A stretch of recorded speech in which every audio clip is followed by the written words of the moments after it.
n cubed over to this side so I can get this factored. So this would be 0 is less than n cubed minus 3n squared plus 2n. To me, it looks a little funny with the 0 on this side, so I'm going to rewrite it. You don't have to do the step, but it's just sort of my preference. I could have also brought these over to this other side. Then I would have had this negative leading term, which I would have then multiplied everything by -1 and reversed the inequality. But I'm just going to rewrite this because I think that seems easier. So this is n cubed minus 3n squared plus 2n. And notice before, this stuff was bigger than 0. So it still is. So it looks like oops, let me get rid of that little thing in there. It looks like I'm reversing the direction of the inequality, but I'm not. I reversed the direction I was writing it. So I actually have to maintain that this side is the bigger side, this side is the smaller side. And so sometimes that getting it rewritten is where people get twisted up and then get signs wrong.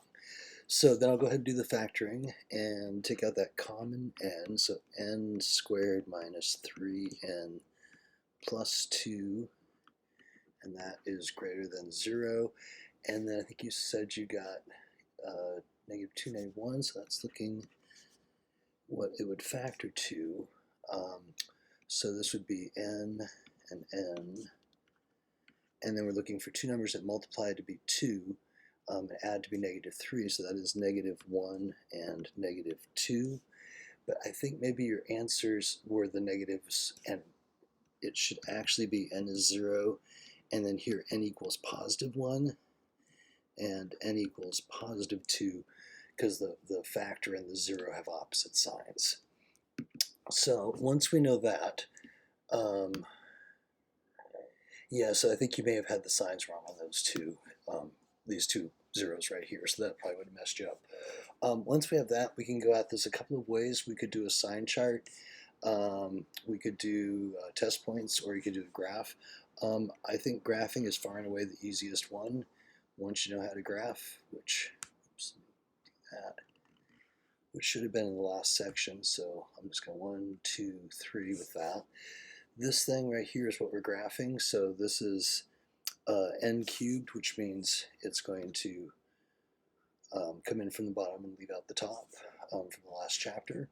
And it has zeros, and they're all to the first power, here, here, and here. So that means those are all going to be crossing. So here, here, and here. This graph doesn't have to be accurate in terms of the height or anything. We're just looking for where is it above or below the axis, because that's going to tell us above is where it's positive or greater than, and then if it's below, that's where the value would be negative or less than 0. I don't mean that little negative I just put there. So this one should come in from the bottom. It's going to cross on 0. It's going to turn around and cross on 1, and it's going to turn again and cross on 2. And again, if you actually throw that into like a graphing utility, it won't, it'll have these features, but the y part is not trying to be accurate. What I care about is where is this stuff greater than 0? So where that is greater than 0 is in here, because when I put in, x equals 1/2, I get some positive number here. When I put in x is less than 0, I'm going to get negatives. Again, negatives between 1 and 2. But then out here, anything after 2, this is all above the axis, so that is positive. So what that means in terms of my solution set is it's these positive regions, and let me come down here, I'm going to change it to red just to make it stand out a little bit more. It's going to be this area in between these. There is no equal sign on that, so if I were graphing it, it would be like an open dot to an open dot, and then it would pick back up at 2, and so open dot, and then out to infinity from there. And those open dots are, again, because this doesn't have an equals. So then if I write that in interval notation, and this is again 0, this is 1, and this is 2, so that means I have from 0 to 1, parentheses because no equals, and then we have to union that from 2 to infinity. Something people have a lot of trouble with is sometimes they get the right answers, but they do not write them in the right order. So either if you're doing this by test points, which if you did test points, right here you would have put in x equals say -1, and it would have came out a negative number, and then you would put in or not x, sorry, n equals 1/2 probably, and that would come out a positive number. Then you would have had to plug in 1.5, and with all those fractions, that's kind of showing why I don't like doing the test points. To me, it's a lot easier to draw the graph, but you would have tested those 4 regions, and you would have came up with that these 2 regions were negative and these 2 regions are positive. So you still would have had that number line, but use the number line to keep yourself organized in the order that you're writing it. And I took a peek at your homework, and it looked like there were some troubles with that.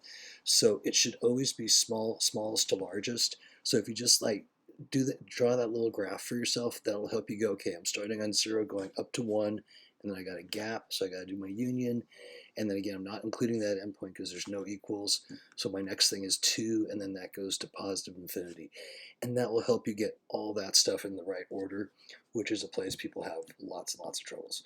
Okay, hopefully that helps.